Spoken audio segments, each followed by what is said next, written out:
Frères et sœurs, chers amis, hier soir, lors de la magnifique veillée de prière avec les jeunes, je les ai interrogés. Je leur ai posé cette question.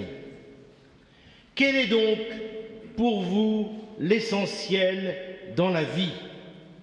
Qu'est-ce qui vous dynamise? Qu'est-ce qui vous fait courir? Qu'est-ce qui vous pousse en avant? Les études?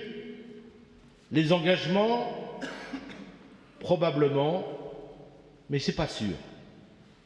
La joie de donner, le service des autres, tout simplement. Quel est donc pour vous l'essentiel dans la vie? Question adressée à tous, bien sûr, à chacun et à chacune d'entre nous ce matin.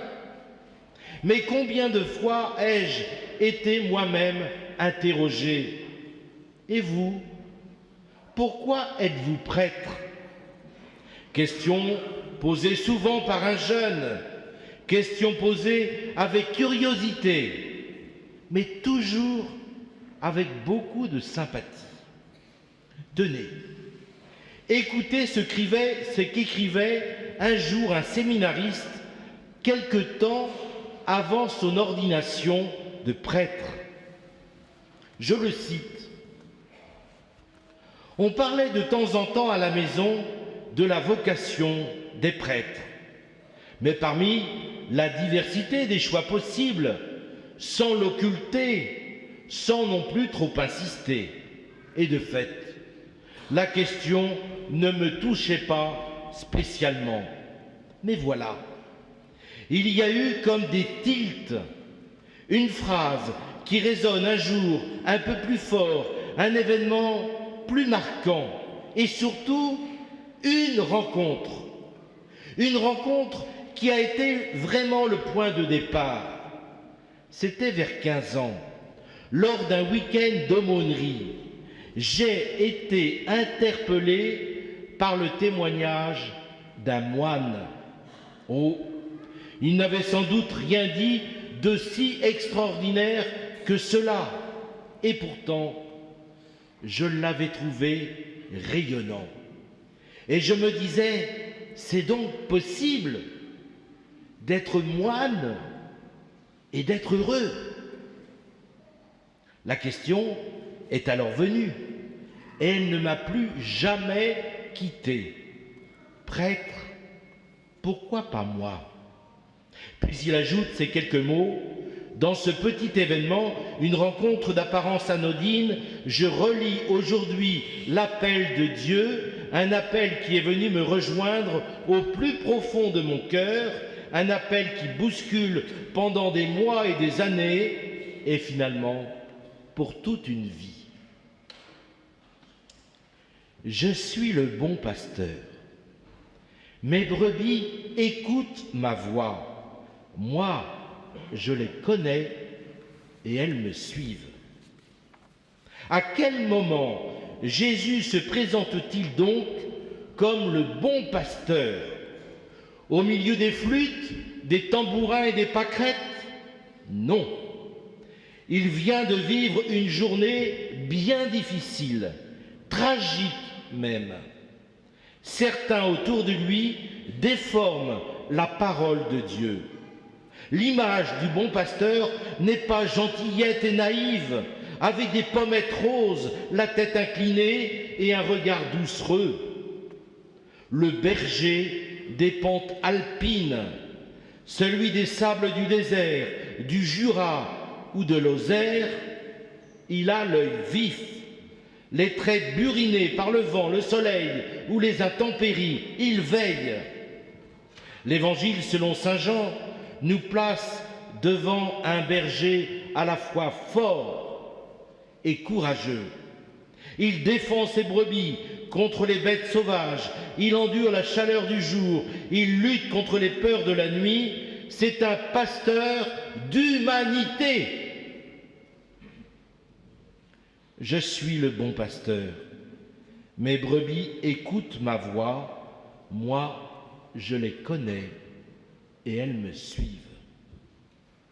Le pasteur, dans la Bible, c'est un nomade. Il entraîne son troupeau toujours plus avant. Il le conduit vers des pâturages nouveaux au gré des saisons et des pluies qui font reverdir le désert. Homme d'audace et de confiance, il laisse les 99 brebis pour se lancer à la recherche de la centième et la ramener. Oui, chers amis, le bon pasteur expose sa vie pour la vie de son troupeau. Il se fait proche, se rend attentif, connaît ses brebis, il les écoute, il les aime. Plus encore, il leur donne la vie éternelle, dit-il. Je suis le bon pasteur. Mes brebis écoutent ma voix, moi je les connais et elles me suivent. Cet évangile est d'une prodigieuse actualité. Il contient un message essentiel et veut répondre à la question que nous nous posons tous. Qui donc est Dieu? À qui ressemble-t-il? Jésus, avec cette image, révèle le vrai visage de Dieu. Et cette bonne nouvelle, elle traverse 20 siècles. Elle est signée de la vie et du sang des apôtres et des martyrs. Ils ont préféré mourir plutôt que de mentir, tellement ils en étaient certains. Dieu nous aime. Dieu nous connaît. Il nous appelle à écouter sa voix. Nous comptons pour lui plus que notre péché. Nous avons du prix à ses yeux. Jésus est le pasteur, le bon berger, le berger de notre humanité. Peut-être le savez-vous, avant d'être évêque de Pontoise, j'étais évêque à Mende, en Lozère. Et dès que je suis arrivé en Lozère, j'ai eu un désir, vivre une expérience, partir avec un berger pour apprendre le métier. Je me suis mis donc en route avec un berger, 350 brebis et 5 chiens. Une question, évidemment, me brûlait les lèvres. Quelles sont donc les qualités d'un berger? Jean-Louis m'a alors donné 5 repères, 5 qualités. 1. Avoir une vision globale sur le troupeau, une vision ample, large, tout saisir sur sa droite et sur sa gauche, conduire un troupeau avec une vision ample. Deuxièmement, prendre soin.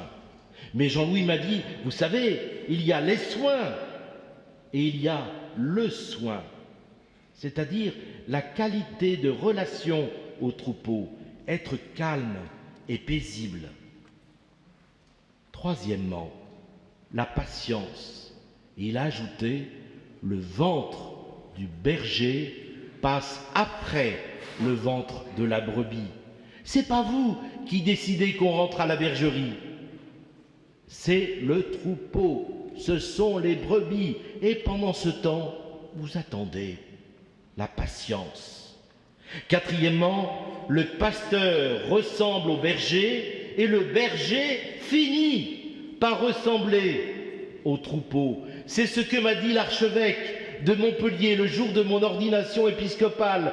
Benoît, tu ressembleras à la Lozère et la Lozère finira par te ressembler. Alors peut-être qu'on se ressemblera les uns les autres, entre les amis du Val d'Oise et puis leurs bergers. Cinquièmement, le pasteur protège le troupeau des loups. Il protège son troupeau. Il fait attention à chacune de ses brebis. Chers amis, cette expérience pastorale, je la garde dans ma mémoire de prêtre et d'évêque. Elle est pour moi une magnifique catéchèse, une véritable leçon de choses. Aujourd'hui, dimanche 11 mai, c'est la journée mondiale de prière pour les vocations et la vocation. Tous, au nom de notre baptême et de notre confirmation, tous, nous sommes appelés par le Seigneur, tous, nous avons une vocation à révéler, à faire grandir et à faire grandir tous quelque chose du visage de notre Dieu, berger d'humanité. Dans un monde marqué par tant d'épreuves, nous avons reçu mission de soulager, de consoler, de réconcilier, de nourrir, de prendre soin au nom du bon pasteur, de bâtir la paix, une paix désarmée et désarmante, pour reprendre les mots de notre cher pape Léon XIV. Tous, oui, tous, mais quelques-uns reçoivent l'appel à devenir diacres, prêtres, religieuses, religieux, consacrés. Dans le secret d'un conclave, un cardinal vient d'être appelé par Dieu à devenir le pape, notre pape. Un appel vertigineux. Nous prions intensément pour lui. Je suis le bon pasteur, mes brebis je les connais et elles me suivent. Eh bien aujourd'hui, j'ose le dire, cette parole de Jésus, elle fait vivre des milliers de prêtres à travers le monde entier. À la manière du bon pasteur, ils rassemblent et ils envoient en mission. Dans vos communautés, chers amis, les prêtres y marquent la place du Christ, bon pasteur du troupeau, pasteur qui enseigne, réconcilie, se donne en nourriture, guérit, écoute, réconcilie, guide vers le Père, envoie sur les chemins du monde. On a là l'expression multiforme de la charité pastorale du Christ. Et les prêtres sont appelés à en être les témoins dans l'Église pour le salut du monde entier, en communion avec leur évêque, en collaboration avec les diacres et les laïcs, les consacrés, les prêtres sont au service de la foi au Christ en sa passion, en sa mort et en sa résurrection, comme devant cette sainte tunique de notre Seigneur. Sur leurs images d'ordination, les futurs prêtres inscrivent souvent cette parole de Jésus « Je suis le bon pasteur ». Elle soulève aujourd'hui encore l'enthousiasme des prêtres.